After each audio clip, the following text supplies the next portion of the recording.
வருவாய் தருணமிதுவே அழைக்கிறாரே வல்ல ஆண்டவரே சுவண்டை வருவாய் தருணமிதுவே அழைக்கிறாரே வல்ல ஆண்டவரே ஒரு மாதங்கள் மிக வேகமாக கடந்திருக்கிறது. இன்றைக்கு 2வது மாதத்தினுடைய முதல் நாளிலே தன்னுடைய சமூகத்தில் நம்மளாம் அமர்ந்து ஆண்டவருடைய வார்த்தையை கேட்கும்படியாக கற்றுக் கொடுத்த அளவிலார்களுக்காக நம் ஆண்டவருக்கு நன்றி செலுத்துவோம். கற்று நமக்கு கொடுத்திருக்கிற அற்புதமான ஒரு வார்த்தை 128 சங்கீதம் 5வது வசனம். கர்த்தர் சீயோனிலிருந்து உன்னை ஆசீர்வதிப்பார், நீ ஜீவனுள்ள நாளெல்லாம் எருசலேமின் வாழ்வை காண்பாய். நீ ஜீவனுள்ள நாளெல்லாம் எருசலேமின் வாழ்வை காண்பாய் என்று சொல்லி சங்கீதக்காரன் 128 மூலமாக நமக்கு இதை வெளிப்படுத்துகிறத நம்ம பார்க்கிறோம். எருசலேமின் வாழ்வை நீ அனுபவிக்க வேண்டும். அப்போ எருசலேமின் வாழ்வு என்றால் என்ன? அந்த வாழ்வானது எப்படிப்பட்ட ஒரு வாழ்க்கையாக இருக்கும் என்று சொல்லி நம்ம பார்க்கும் பொழுது, எருசலேம் என்று சொன்னால் சமாதானம் என்கிற அர்த்தம் கொள்ளக்கூடியதுதான் எருசலேம். அப்படின்னு சொன்னால் சமாதானம் இருக்கும் பட்சத்திலே சந்தோஷமும் இருக்கும், மகிழ்ச்சியும் என்ன செய்யும் இருக்கும். அப்படிப்பட்ட ஒரு இடம்தான் எருசலேம். அப்போ எருசலேமுக்குள் ஒருவன் இருக்கின்ற பொழுது அவனுடைய வாழ்க்கையிலே சந்தோஷமும் மகிழ்ச்சியும் சமாதானமும் இருக்கும் என்று சொல்லி வேதம் நமக்கு தெளிவுபடுத்துகிறத பார்க்கிறோம். இன்னும் சொல்ல போனால் நாம் எருசலேமிலே இருக்கின்ற பொழுது நமக்கும் கடவுளுக்கும் உரியதான ஒரு தொடர்பு அங்கே இருக்கும். ஆவிக்குரிய வாழ்க்கையிலே நமக்கும் கடவுளுக்கும் ஒரு ஐக்கியம் என்ன செய்யும் ஏற்படும். அதே நேரத்தில் எருசலேம் என்கிற இந்த பகுதிக்குள் நாம் இருக்கின்ற பொழுது விசுவாசிகளோடு கூட ஒரு ஐக்கியம் என்ன செய்யும் காணப்படும். அதுதான் எருசலேம். அப்போ இன்னைக்கு வரைக்கும் எருசலேம் என்ன போராட்டத்தில் இருக்கிறத நம்ம பார்க்கிறோம், கண்கூடாக பார்க்கிறோம். இன்னைக்கு வரைக்கும் எருசலேம் என்னன்னா போராட்டம், யுத்தம் நடந்து கொண்டு இருக்கிறத நம்ம கண்கூடாக என்ன செய்யணும் பார்த்து கொண்டிருக்கின்றோம். அதனால்தான் இந்த 122வது சங்கீதத்துல இல்லையா 6வது வசனத்துல எருசலேமின் சமாதானத்துக்காக வேண்டிக் கொள்ளுங்கள் என்று சொல்லி வேணும் சொல்லுகிறது. என்றைக்கு இந்த எருசலேம் நகரம் உருவாக்கப்பட்டதோ, இன்னும் சொல்ல போனால் எருசலேமிலே சபை உருவாக்கப்பட்டதோ, அந்த நாளில் இருந்து இன்றைக்கு வரைக்கும் இந்த சபைக்கு எதிராக தீமையான காரியங்கள் நடந்து கொண்டுதான் இருக்கிறது. யுத்தங்கள் நடந்து கொண்டுதான் இருக்கிறது. அந்த யுத்தம் என்ன? ஆவிக்குரிய யுத்தம், போராட்டம் நிறைந்ததான ஒரு இடமாக இன்றைக்கு எருசலேம் காணப்படுகிறத நம்ம பார்க்கிறோம். இப்போ இந்த இடத்துல சங்கீதக்காரன் எழுதுகின்ற போது எருசலேமுடைய வாழ்வை நீ காண்பாய் என்று சொல்லும் பொழுது அந்த எருசலேமுடைய வாழ்வு எப்படிப்பட்டது என்பதை இந்த 122வது சங்கீதத்துல தாவீது ரொம்ப அழகாக அவர் பாடிக்கொண்டு வருகிறத நம்ம பார்க்கின்றோம். தாவீது பாடியதான ஒரு ஆரம்பகரண சங்கீதம் தான் இந்த 122வது சங்கீதம். முதல் வசனத்தை வாசிங்க. கர்த்தருடைய ஆலயத்துக்கு போவோம் வாருங்கள் என்று அவர்கள் சொன்ன பொழுது மகிழ்ச்சியாய் இருந்தேன் என்று சொல்லி பார்க்கிறோம். முதல் வசனத்துல வாங்க அப்படின்னு சொன்ன போது நான் மகிழ்ச்சியாய் இருந்தேன்.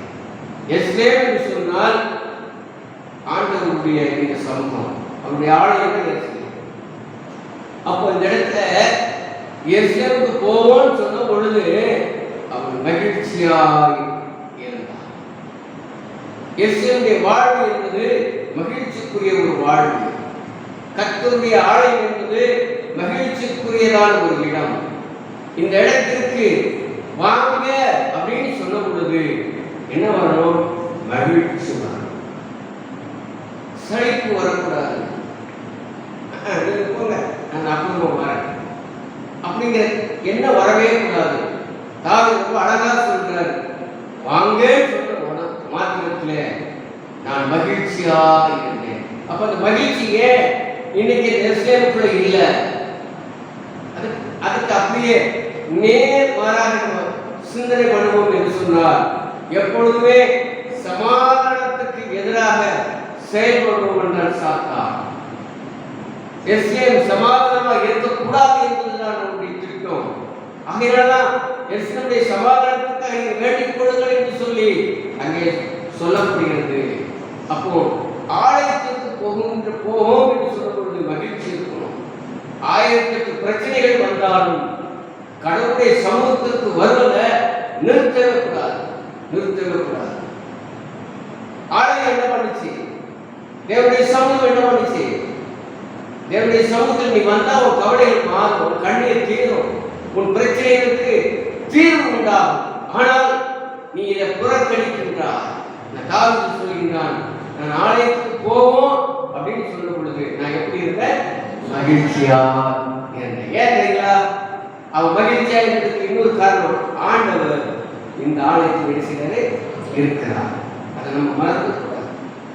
அவர் இருக்கின்ற பொழுது இல்லையா, எவ்வளவு பிரச்சனை இருந்தாருன்னா என்ன, நீ வந்துடும் அவருடைய சமூகத்தில் வந்துட்டேன்னு சொன்னா உன்னுடைய பிரச்சனைக்கு தீர்வு இருக்கும் இல்லையா. 11வது சங்கீதத்தை நீங்க திருப்புங்க. சங்கீதம் 11 4வது வசனத்தை வாசிங்க. பார்த்தீங்களா? கர்த்தர் தம்முடைய பரிசுத்த சமூகத்தில் என்ன செய்யறாராம்? அவர் இருக்கின்றார். ஆண்டவர் இருக்கிறார் இந்த ஆலயத்துல. அதனாலதான் தாவீது என்ன செய்யறான்? ஆலயத்துக்கு போவோம்னு சொல்லும்போது நான் எப்படி இருந்தேன்? மகிழ்ச்சியா இருந்தேன் அப்படின்னு சொல்றேன். ஏன்னா ஆலயத்துக்குள்ள ஆண்டவர் இருக்கிறார் என்பதை நம்ம பார்க்கிறோம். இதை தீர்க்கதரிசி ஆபகுக்கு சொல்லும் பொழுது 2வது அதிகாரம் 20வது வசனத்துல சொல்லும்போது இதே காரியத்தை சொல்லுவார். வாசிங்க. ஆபகுக்கு 2:20. கர்த்தரோ என்றார் தமது பரிசுத்த ஆலயத்தில் இருக்கிறார், பூமி எல்லாம் அவருக்கு முன்பாக மௌனமாய் இருக்கிறது. ஆண்டவர் பரிசுத்தமுள்ள தெய்வம் ஆலயத்துக்குள் இருக்கிறார். ஆகினால்தான் தாவீது சொன்னான், நான் ஆலயத்துக்கு போவோம் வாங்கன்னு சொல்லுவது நான் எப்படி இருந்தேன்? மகிழ்ச்சி. நமக்கு அந்த மகிழ்ச்சி இருக்கிறதா? கடவுளுடைய ஆலயத்துக்கு போவோம்னு சொல்லும் பொழுது ஆட்டோமேட்டிக்கா மகிழ்ச்சி வந்துடும். ஆளுக்கு முதல் புறப்பட்டு செஞ்சு ஆலயத்துக்கு வரணும். 2வது வசனத்தை வாசிங்க. 122 எருசலேமே உன் வாசல்களில் என் கால்கள் நெருக்கலாயிற்று. அதாவது இந்த இடத்துல நம்ம பார்க்கும் பொழுது என்னுடைய கால்கள் உங்களுடைய வாசல்கள் என்ன செய்து நெருக்கலாயிற்று அப்படின்னு சொன்னா, நான் மாத்திரம் என்னுடைய ஆலயத்துல வந்து அமர்வது கிடையாது, குடும்பமாக நான் என்ன செய்யணும்? ஆலயத்துல நான் வரணும், அது நிற்கணும். அதுதான் அதனுடைய அர்த்தம். எருசலேமே என்னுடைய ஆலயமே உங்களுடைய வாசல்கள்ல எங்கள் கால்கள் என்ன செய்யணும்? நிற்கணும். எங்கள் சொல்வது பன்மையை குறிக்கிறது. அப்போ நான் மாத்திரமல்ல, நானும் என் குடும்பமும் இணைந்து தேவனுடைய ஆலயத்தில் நினைச்சு வாசம் பண்ணணும். இதுதான் எருசலேமுடைய வாழ்வுக்கு காரணங்கள் அவர் சொல்லிக்கொண்டே வருகிறார். நான் ஆலயத்துக்கு போவோம்னு சொன்ன பொழுதே மகிழ்ச்சியா இருந்துட்டேன். 2வது, நான் மாத்திரமல்ல என் குடும்பம் முழுவதும் தேவனுடைய வாசப்படியில நான் நினைச்சு வந்து அமரணும் அப்படின்னு சொல்லி அவர் சொல்கிறத நம்ம பார்க்கிறோம். 3வது வசனத்தை வாசி. எருசலேம் இசை வினைப்பான நகரமாய் கட்டப்பட்டிருக்கிறது. அதே இசை வினைப்பாக கட்டப்படுதல் அப்படின்னு சொன்னா, நம்ம வீடு கட்டப்பட்டு நம்ம பார்ப்போம். இந்த செங்கல் அடிக்கும் பொழுது செங்கல் இப்படி இருக்கும், ஒரு செங்கல் கொஞ்சம் தள்ளி இருக்கும். ஏன்னா அடுத்த செங்கல் வைக்கும்போது கரெக்டாக பொருள். அதுக்கு பேர் இசை வினை. அப்போ ஒரு கட்டடம் எப்பொழுது இசை வினைவாய் கட்டப்படுகிறதோ அதுபோல திருச்சபை கட்டப்பட வேண்டும். ஒருவர் வாதத்தை ஒருவர் தாங்குவது. அதுதான் திருச்சபைக்குள்ள எல்லாம் நடக்கத்தான் செய்யும். பிரச்சனைகள் இருக்கும், போராட்டங்கள் இருக்கும், பல விதமான காரியங்கள் நடக்கும். இவர்கள் மத்தியில ஒருத்தருக்கு ஒருத்தர் அது என்ன இது என்ன என்பதை ஆராயம் பார்த்து அதை என்ன செய்யணும், தாங்கிக் கொள்ள வேண்டும். அதுதான் கட்டப்படுதல். அப்ப இந்த இடத்துல 3வது வசனத்தில் சொல்றார், இந்த எருசலேம் நகரம் அல்லது தேவனுடைய ஆலயம் ஒருத்தருக்கு ஒருத்தர் இசைந்து, அதாவது ஒருத்தருக்கு ஒருத்தர் விட்டு கொடுத்து அவங்க என்ன செய்ய போக வேண்டும். அதுதான் கட்டப்படுதல். அப்படி செய்யும் பொழுது இந்த திருச்சபை கட்டப்படும். கிறிஸ்துவின் அஸ்திவாரத்தில் அது கட்டப்படக்கூடிய ஒரு திருச்சபையாக என்ன செய்யும், மாறும். இப்படி கட்டினால் நம்மிடத்தில் இருக்கிற ஐக்கியம் என்ன செய்யும், பலப்படும். அது பலனுள்ளதாக மாறும் இல்லையா? கிறிஸ்து குடும்பமாக நம்ம என்ன செய்யப்பட வேண்டும், கட்டப்பட வேண்டும். வசனம் 4-5. அங்கே தேவனுடைய ஆலயத்திலே இஸ்ரவேலுக்கு சாட்சியாக கர்த்தருடைய ஜனங்களாகிய கோத்திரங்கள் கர்த்தரின் நாமத்தை ஸ்தோத்தரிப்பதற்கு போகும். அங்கே தாவீதின் வம்சத்தினுடைய சிங்காசனங்களாகிய நியாயாசனங்கள் வைக்கப்பட்டிருக்கிறது. ஆலயத்துக்கு எதுக்கு வரும் இந்த நாடகத்துல ரொம்ப அழகாக எதுக்காக நம்ம போறோம், ஸ்தோத்தரிப்பதற்காக போகிறோம். ஆண்டவருக்கு நன்றி செலுத்தும்படியாக நம்முடைய ஆலயத்துக்கு போகிறோம். நம்ம எந்த நோக்கத்தோடு கூட தேவனுடைய ஆலயத்துக்கு நம்ம வருகிறோம் இல்ல? ஆண்டவர் நம்முடைய இந்த வெளி தோற்றத்தை மாற்றம் பார்க்கிறவர் அல்ல, இந்த உள்ளான இந்த அகத்தையும் பார்க்கக்கூடிய ஒரு ஆண்டவர். நாம் எந்த நோக்கத்தோடு கூட இந்த ஆலயத்துக்கு வந்திருக்கிறோம் என்பதை கடவுள் அறிவார். கடவுளுடைய ஆலயத்துக்கு வருவது நான் ஆண்டவரை போற்றும்படியாக, நான் ஆண்டவரை துதிக்கும்படியாக, ஆண்டவரிடத்திலிருந்து நன்மைகளை பெற்றுக்கொள்ளும்படியாக நான் வருகிறேன் என்ற நோக்கத்தோடு கூட தேவனுடைய சமூகத்தில் வரணும். ஆண்டவர் செய்த நன்மைகளை சொல்லி அவருக்கு நன்றி செலுத்துகிறவர்களாக என்னுடைய ஆலயத்துக்குள்ள வரணும். ஆனால் இன்னைக்கு அநேக தேவனுடைய ஆலயத்துக்குள்ள வரும் பொழுது பலவிதமான சிந்தனைகளோடு கூட அவருடைய சமூகத்தில் உட்காருகிறார்கள். அப்படி உட்காருகின்ற பொழுது நம்ம எந்த ஒரு காரியத்தையும் சாதித்துவிட முடியாது. ஒருவேளை ஆலயத்தில் உட்கார்ந்து கொண்டிருக்கிறார், பேசப்படுகிற வார்த்தைகள் என்ன என்பதை சிந்தனைக்குள்ள செல்லாது. நம்முடைய மனம் எங்கெங்கோ சுற்றி உலாவிக் கொண்டிருக்கும். என்ன செய்யலாம், ஏது செய்யலாம், இதுக்கு அப்படி பண்ணலாமா, இது இப்படி பண்ணலாம் என்றுதானே தேவையற்ற சிந்தனைகளை வளர்த்துக் கொண்டிருக்கக்கூடிய சூழ்நிலைகள் மாறும். ஆனால் வேதம் அழகாக சொல்கிறது, இஸ்ரவேலுக்கு சாட்சியாக கர்த்தருடைய ஜனங்களாகிய நீங்களும் நானும் அவரை ஸ்தோத்திரிப்பதற்காக தேவனுடைய ஆலயத்துக்குள்ள வரணும். ஏன்? இந்த ஆலயத்துக்கு சிங்காசனங்கள் வைக்கப்பட்டிருக்கிறது. ஆலயத்துக்கு வந்த நியாயத்துக்கு சிங்காசனங்கள் வைக்கப்பட்டிருக்கிறது என்று சொல்லி இந்த 5வது வசனத்தில் நம்ம என்ன செய்யறோம், வாசிக்கிறத இங்கே நம்ம பார்க்கிறோம். ஆலயத்துக்குள்ள வந்தா நமக்கு நீதி விளங்கும். எப்படி விளங்கும்? பேசப்படுகிற வார்த்தைகள் மூலமாக ஆண்டவர்களோடு கூட என்ன செய்வார், இடைப்படுவார். உங்களுடைய தேவைகளுக்கு ஏற்ற பிரகார வார்த்தைகளை ஆண்டவர் என்ன செய்வார், கொண்டு வருவார். ஏதோ ஒரு வார்த்தை நிச்சயமா உங்களுக்கு அது பிரயோஜனமாக என்ன செய்யும், அமையும். நான் என்ன நோக்கத்தோடு கூட வந்தனும் அந்த நோக்கத்தை இன்னைக்கு ஆண்டவர் நிறைவேற்றினார், இந்த வசனத்தின் மூலமாக என்னோடு பேசினார் என்கிற ஒரு திருப்தியோடு கூட நிலத்தை என்ன செய்ய முடியும், செல்ல முடியும். ஏன்? ஆலயத்தில் நியாயசனங்கள் வைக்கப்பட்டிருக்கிறது என்று சொன்னார். திருச்சபைக்கு தான் முதல் நியாயத்தை திருச்சபைய அவர் தன்னுடைய மனவாட்டியை போல நேசிக்கிறார். இந்த மனவாட்டி தவறு செய்கின்ற பொழுது முதல் யாருக்கு நியாயத்தை இருக்கணும்னா திருச்சபைக்கு தான் நியாயம். மற்றதெல்லாம் அடுத்தபடிதான் நியாயத்திற்குள்ளார். திருச்சபைக்கு முதல் அடி, முதல் நியாயம் என்பதை நம்ம மறந்துவிடக்கூடாது. ஆனால் திருச்சபைக்குள்ளதான் எல்லா விதமான காரியங்கள் நடக்குது. பிரச்சனைகள் திருச்சபைக்குள்ளதா, போராட்டங்கள் திருச்சபைக்குள்ளதா, ஒருத்தர் அப்படி இப்படி பேசுறது எங்கன்னா திருச்சபைக்குள்ளதா. ஆகினால்தான் திருச்சபைக்கு முதல் நியாயத்தில் இருக்கிற வேதம் சொல்கிறது. ஒரு வசனத்தை நீங்கள் வாசி.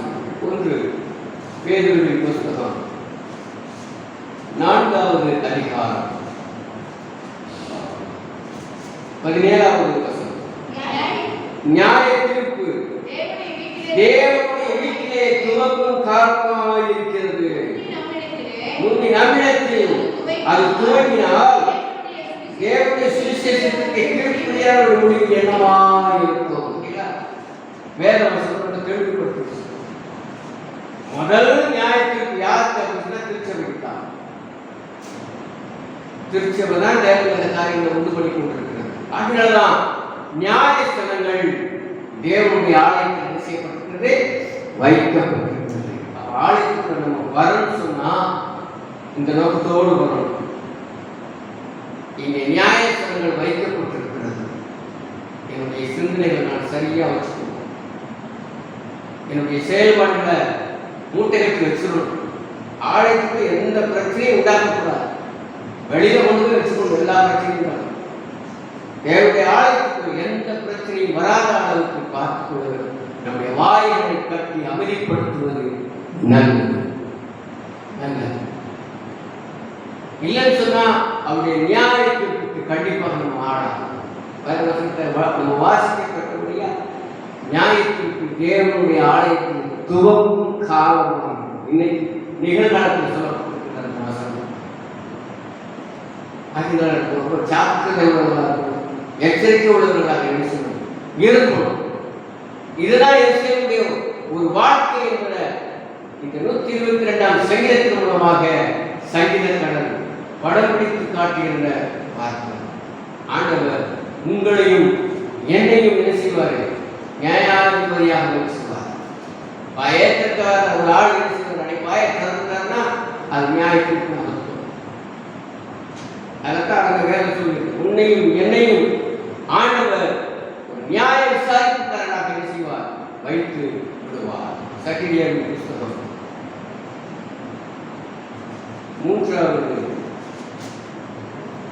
3வது அதிகாரம் 7வது சேனைகளின் கர்த்தர் உரைக்கிறது என்னவென்றால், என் வழிகளில் நடந்து என் காவலை காத்தால் நீ என் ஆலயத்தில் நியாயம் விசாரிப்பாய், என் பிரகாரங்களையும் காவல் காப்பாய். இங்கே நிற்கிறவர்களுக்குள்ளே உலாவுகிறதுக்கு இடம் நான் கட்டளை இடுவேன். உங்களையும் ஆண்டவர் நியாய விசாரிப்படியாக வைத்துள்ளார். அதுதான் உண்மை. தேவனுடைய ஆலயத்துக்குள்ள ஒரு பிரச்சனை நடக்குன்னு சொல்ல யார் இருந்தாலும் வாய திறக்கிறாங்க. நமக்கு புரியாதுன்னா ஏன் வாய திறந்தா, ஏன் இவன் அப்படி பேசினா அப்படின்னு நம்ம யோசிப்போம். இது கடவுளால் உண்டு கொள்ளக்கூடிய காரணம், கடவுளால் உண்டு கொள்ளக்கூடிய காரணம். இதை வேதத்தில் ரொம்ப அழகாக சொல்லப்பட்டிருக்கிறது. உங்களையும் நியாய விசாரிப்புக்காரனாய் ஆண்டவர் என்ன செய்வார்? வைப்பார் என்பதை மறந்து தக்கூடாது. எருசலேமின் வாழ்வு என்பதில் ரொம்ப தெளிவாக ஆண்டவர் சொல்லியிருந்த பாட்டு 6வது வசனம். எருசலேமின் சமாதானத்துக்காக வேண்டிக் கொள்ளுங்கள், உன்னை நேசிக்கிறவர்கள் சுகித்திருப்பார்கள். எருசலேமின் சமாதானத்துக்காக, இந்த திருச்சபையுடைய சமாதானத்துக்காக வேண்டிக் கொள்ளுங்கள். இந்த திருச்சபைக்குள்ளே உங்களை ஒருத்தருக்கு நேசிக்கிறவர்கள் எப்படி இருக்கணுமா? சுகித்திருக்க வேண்டும், சந்தோஷமாக இருக்க வேண்டும். வாழ்க்கையில் பிரச்சனைகள் இல்லாமல், விளைவுகள் இல்லாமல், போராட்டங்கள் இல்லாமல், வியாதிகள் இல்லாமல் சுகத்தோடு கூட என்ன செய்யணும்? இருக்கணும். சுகித்திருப்பார், ஆரோக்கியமா இருக்கணும் சரீரத்திலே.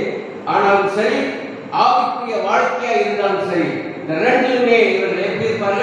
சுகித்திருப்பார், சுகமுடன் இருப்பார் என்று சொல்லி வேதம் நமக்கு தெளிவுபடுத்துகிறது. நம்முடைய நம்பிக்கை, நம்முடைய ஐக்கியம், நாம் ரட்சிக்கப்பட்ட பிள்ளைகளோடு கூட இணைந்திருக்கக்கூடிய சாக்கியத்தை என்ன செய்யும்? இது உண்டு கொள்ளும் என்று சொல்லி வேதம் சொல்லுகிறது. நம்மால் மற்றவர்கள் என்ன செய்யும்? ஆசீர்வதிக்கப்பட வேண்டும். எப்போ யோசேப்பு போத்திபார் வீட்டில் இருந்தாலும், அந்த போத்திபாரின் வீட்டில் அவர் இருந்த வரைக்கும் போத்திபாருடைய வீடு ஆசீர்வதிக்கப்பட்டது என்று சொல்லி ஆதியாகமம் 39வது அதிகாரத்தில் நீங்க வாசிக்கணும். ஆதியாகமம் 39 நீங்க 5 போய் வீட்டில் போய் உட்கார்ந்து வாசித்து பாருங்க.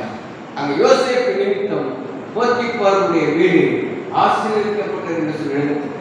அப்படின்னு சொன்னால் தேவனுடைய ஆலயத்தில் உங்களை கொண்டும் என்னை கொண்டும் மற்றவர்கள் சந்தோஷப்பட வேண்டும், அவர்கள் ஆசீர்வதிக்கப்பட வேண்டியவர்களாக இருக்கிறத நம்ம பார்க்கணும்.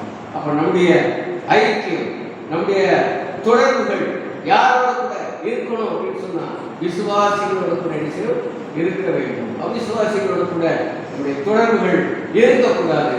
வாசிக்கிற ஒரு வசனத்தை 2 Corinthians 6வது அதிகாரம்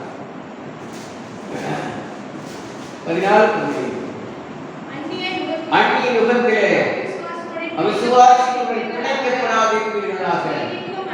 நீதிக்கும் அநீதிக்கும் சம்பந்தம் ஏது? ஒளிக்கும் இருளுக்கும் ஐக்கியம் ஏது? கிறிஸ்துவுக்கும் பேயாளுக்கும் இசைவு ஏது? அவிசுவாசிகளுடைய விசுவாசிக்கு பங்கு. ஒருவேளை தேவனுடைய ஆலயத்துக்குள்ள அவிசுவாசமாய் ஒருவன் இருப்பான் என்று சொன்னார், அவனோடு கூட உங்களுடைய ஐக்கியத்தை என்ன செய்யக்கூடாது? வைக்கக்கூடாது. நீ அப்படி வைப்பாய் என்று சொன்னால் நீ சுகமாக இருக்க முடியாது, நீ சுகித்து இருக்க முடியாது.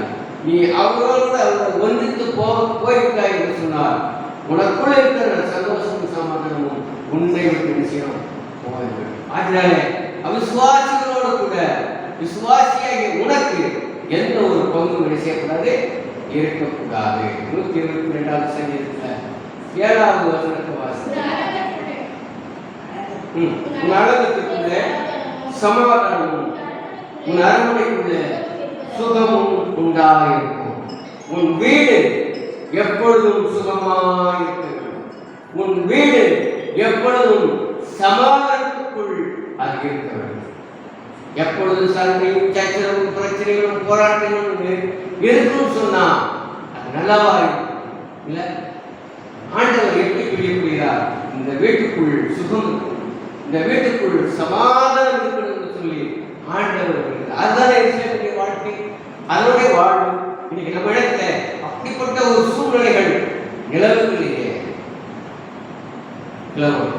இஸ்ரவேலின் வாழ்க்கை பார்க்கணும்னு சொன்னா சந்தோஷத்தோடும் சமாதானத்தோடும் கூட மகிழ்ச்சியோடு கூட பிரச்சனைகள் இல்லாம போராட்டம் இல்லாம நம்ம நிதானித்து அறிந்து கொள்ளக்கூடிய மக்களாக இருக்க வேண்டும் என்று சொல்லி வசனங்கள் சொல்கிறது. அதுக்கப்புறம் 8வது என்னுடைய சகோதரர் நிமித்தமும் என் சிநேகிதர் நிமித்தமும் உங்களுடைய சமாதானம் ஒருத்தருக்கு ஒருத்தர் என்ன இருந்தாலும் பேசிட்டு இருக்கணும். அவங்க நிமித்தம் நம்ம சமாதானத்துக்குள்ள மனிதர்களாக என்ன செய்யணும்? மாறணும். சகோதரர்களுக்குள்ளே சமாதானம் உண்டாக வேண்டும். வேலை பிரச்சனைகள் அதனால யார் சபைக்கு வராம போயிட்டாருன்னா போயிட்டு சந்திக்கணும், பேசணும். வாங்க, ஏன் எடுத்தாங்க, இதெல்லாம் ஒண்ணுமே கிடையாது, ஆண்டவர் பார்த்துக் கொள்வார். இப்படி ஒருத்தர் நம்ம பேசி என்ன செஞ்சுக்கணும்? சரி பண்ணிக்கொள்ள வேண்டியது அவசியமாக இருக்கிறது. இது நம் உலகம் தான், வேற யாரும் உங்களுக்கு வெளியாளர்கள் வந்து செய்ய மாட்டாங்க, இதை குறித்து பேச மாட்டாங்க. ஏன்னா உள்ள இருக்கிறவங்களுக்கு தான் என்ன நடக்குதுன்னு தெரியும். இயேசுடைய சுக வாழ்வு துளிர்க்கணும் அப்படின்னு சொன்னான். இயேசுடைய இந்த வாழ்வு இன்னும் ஆண்டவருக்குள் வளரணும்னு சொன்னான். நாம் ஒருத்தர் பேசி தீர்த்துக் கொள்வது அவசியமாக காணப்படுகிறது. சகோதரர்கள் நிமித்தமும் சிநேகிதர்கள் நிமித்தமும் நமக்குள் இந்த சமாதானத்தை உருவாக்க வேண்டும். அது நிலைத்து எவ்வளவு 13வது அதிகாரம் 1 வசனத்தில் நீங்க வாசித்தீங்கன்னு சொன்னா சகோதர சிநேகம் நிலைத்து, அதுதாங்க சபைக்கு இருக்கும். சகோதரத்துவம் சபைக்குள்ளாக என்ன செய்யணும்? நிலையாக நிற்க வேண்டும். கடைசியாக 9வது எங்கள் தேவனாகிய கர்த்தரின் ஆலயத்தை நிமித்தம் எனக்கு நன்மை உண்டாக நான் என்ன செய்வேன்? தேடுவேன். இந்த ஆலயத்தில் நன்மை இருக்கு. அந்த நன்மையை நான் தேடும்படியாக அந்த ஆலயத்துக்கு நான் வருகிறேன். நான் வந்திருக்கிறேன். இந்த ஆலயத்துடைய நன்மைகளை நான் என்ன செய்வேன்? பெற்று செல்வேன். தேவனுடைய ஆலயத்தில் 12 ஆசீர்வாதங்கள், ஒன்று ரெண்டு கிடையாது, 12 ஆசீர்வாதங்கள் இந்த ஆலயத்துக்குள்ள இருக்கிறது. அந்த 12 ஆசீர்வாதங்களை ஒரு மனிதன் பெற்றுக்கொள்ள வேண்டும். அந்த நன்மைகளை ஒரு மனிதன் என்ன செய்ய வேண்டும்? கண்டிப்பாக பெற்றுக்கொள்ள வேண்டும். நீ தேவனுடைய ஆலயத்தின் நிமித்தமாக ஆண்டவரோடு கூட இணைந்து ஆண்டவருக்காக நீ துதிகளையும் ஸ்தோத்திரங்களையும் ஏறெடுக்க முடியும். துதி உண்டாகும். நீ ஆலயத்துக்குள்ள வந்தீங்கன்னா துதி உண்டாகும், ஸ்தோத்திரம் உண்டாகும், ஜெபம் அங்கே உண்டாகும், வேத வாசிப்பு உண்டாகும், கடவுளை தேடக்கூடிய காரியம் உருவாகி இதெல்லாம் தேவனுடைய ஆலயத்தில் நடக்கும். தேவனுடைய ஆலயத்தின் நிமித்தம் உனக்குள் இப்படிப்பட்ட காரியங்கள் என்ன செய்யும்?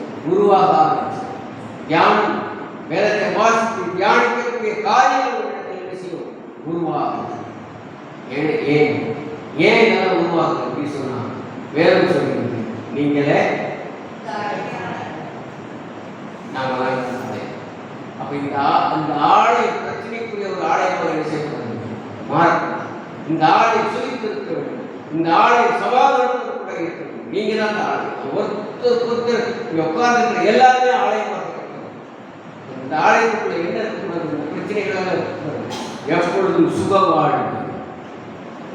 ஆண்டவர் அதுதான் விரும்புகிறார். எருசலேமுடைய சுக வாழ்வை ஆண்டவர் என்ன செய்கிறார்? விரும்புகிறத நம்ம பார்க்கணும். ஒரு வருஷத்தின் வாசி 2 Corinthians 3வது அதிகாரம் 2 Corinthians 3வது அதிகாரம் 16 17.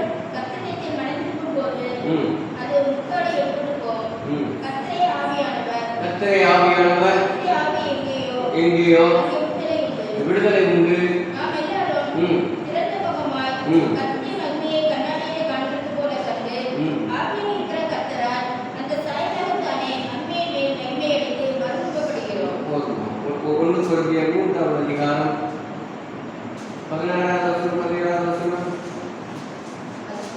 நீங்கள் தேவனுடைய ஆலயமாய் இருக்கிறீர்கள் என்றும் தேவனுடைய ஆவியிலே வாசமாய் இருக்கிறார் என்றும் அறிந்திருக்கிறீர்களா? ஒருவன் தேவனுடைய ஆலயத்தை கெடுத்தால் அவனை தேவன் கெடுப்பார். தேவனுடைய ஆலயம் பரிசுத்தமாய் இருக்கிறது, நீங்களே அல்ல. இந்த ஆலயத்தை என்ன செஞ்சிடக்கூடாது? கெடுத்து விடக்கூடாது. பரிசுத்தமுள்ள ஆலயம், பரிசுத்த தங்கக்கூடிய ஒரு ஆலயம். இந்த ஆலயத்தை நினைக்கிறக்கூடாது, கெடுத்து விடக்கூடாது. 2 Corinthians 6வது அதிகாரம் 16வது வசனம் 6-14. தேவனுடைய ஆலயத்துக்கும் விக்கிரகங்களுக்கும் சம்பந்தம் ஏது? நான் அவர்களுக்கு அதாவது ஆலயத்துக்குள்ளே வாசம் பண்ணி அந்த ஆலயத்துக்குள்ளே உலாவி அவர்களுடைய தேவனாயிருப்பேன், அவருடைய ஜனங்களாயிருப்பார்கள் என்று தேவன் சொன்னபடி நீங்கள் ஜீவனுள்ள தேவனுடைய ஆலயமாய் இருக்கிறீர்களே. நீங்கள் எல்லாம் யாரு? ஜீவனுள்ள உயிரோடு இருக்கிற தேவனுடைய ஆலயமாய் இருக்கிறீர்கள் என்று சொன்னார். 122வது சங்கீதத்தில் சொல்லப்பட்ட இந்த காரியங்கள் அத்தனையும் நமக்கு என்ன செய்யும்? கண்டிப்பாக இருக்கிறது. அப்படி இருக்கின்ற பொழுது எருசலேமுடைய வாழ்வை நாம் காண முடியும். அதுதான் எருசலேமின் வாழ்வு. நீங்கள் இத்தனை காரியத்தில் 9 வசனத்தில் இவ்வளவு காரியத்தை நம்ம தியானிக்கிறோம். இது அத்தனையும் நமக்குள்ள நம்ம கடைபிடித்து வாழணும் என்று சொன்னால் எருசலேமின் வாழ்வை காணணும். 128வது சங்கீதத்தில் அந்த 5வது வசனத்தை மீண்டுமாக வாசிக்கிறேன். கர்த்தர் சீயோனிலிருந்து உன்னை ஆசீர்வதிக்கிறார், நீ ஜீவனுள்ள உயிரோடு இருக்கிற நாளெல்லாம் இந்த எருசலேமுடைய வாழ்வை காண்பாய். அது என்ன சந்தோஷம், சமாதானம், மகிழ்ச்சி. மறந்து இந்த இதை நீங்கள் பெற்றுக்கொண்டு இந்த மாதம் முழுவதும் கடவுளுக்கு பிரியமாய் வாழ்ந்து அவரை ஆசீர்வாதங்களை பெற்று அனுபவிக்க பிதாகுமாரன் சுத்தாவின் நாமத்தில் வாழ்த்து ஆசீர்வதிக்கிறேன். ஆமென்.